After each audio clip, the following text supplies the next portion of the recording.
नमस्कार बंधुरा এই মুহূর্তে বড় খবর আপনারা হয়তো ইতিমধ্যে জেনে গেছেন যে রাজ্যের রেশন ব্যবস্থায় বিরাট বড় একটা পরিবর্তন আসতে চলেছে।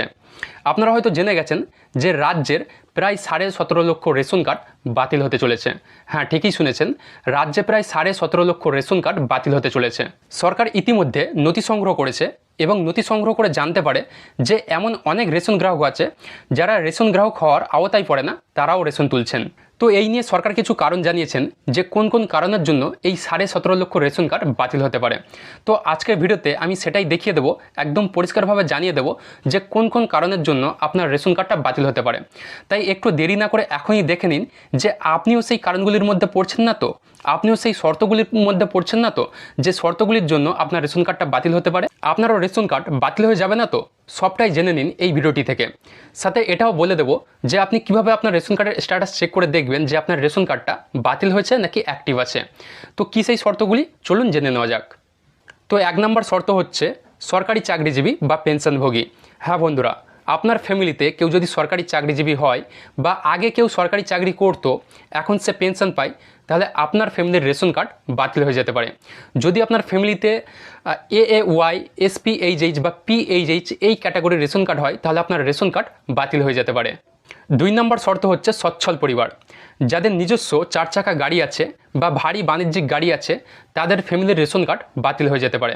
হ্যাঁ, যদি আপনার ফ্যামিলির 4 চাকা গাড়ি থাকে বা আপনার ফ্যামিলিতে কোনো ভারী বাণিজ্যিক গাড়ি থাকে আর আপনার রেশন কার্ডের ক্যাটাগরি যদি SPHH, PHH বা AAY ক্যাটাগরির রেশন কার্ড হয়, তাহলে আপনার ফ্যামিলির রেশন কার্ড বাতিল হয়ে যেতে পারে।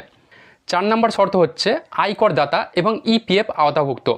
যেমনটা বললাম, যাদের পরিবারের বার্ষিক আয় 6 লক্ষ টাকার ওপরে, তাদেরকে কিন্তু আয়কর দিতে হয়। আর যাদেরকে আয়কর দিতে হয় তাদের ফ্যামিলির রেশন কার্ড বাতিল হয়ে যেতে পারে। 5 নম্বর শর্ত হচ্ছে SIR-এ ভোটার তালিকা থেকে নাম বাদ যাওয়া ব্যক্তিরা। বন্ধুরা, আপনারা জানেন যে ওয়েস্ট বেঙ্গলে কিন্তু SIR হয়েছে। তো SIR-এর মধ্যে যাদের যে সমস্ত ব্যক্তির নাম বাদ গেছে, যারা এই দেশের ভোটারই না, যারা এই দেশের নাগরিক না, তারা কিন্তু এই শর্তগুলির মধ্যে পড়ছে, তাদেরও রেশন কার্ড বাতিল হয়ে যেতে পারে। তো বন্ধুরা, আপনারা তো শর্তগুলো জেনে গেলেন। এবার আপনারা নিজেদের রেশন কার্ডের স্ট্যাটাসটা চেক করে দেখে নিন যে আপনার রেশন কার্ডটা অ্যাক্টিভ আছে নাকি বন্ধ করে দেওয়া হয়েছে। তো কিভাবে স্ট্যাটাস চেক করবেন, চলুন দেখিয়ে দিচ্ছি। সবার ফার্স্টে আপনি ক্রোম ব্রাউজার ওপেন করে রেশন কার্ড লিখে সার্চ করে নেবেন।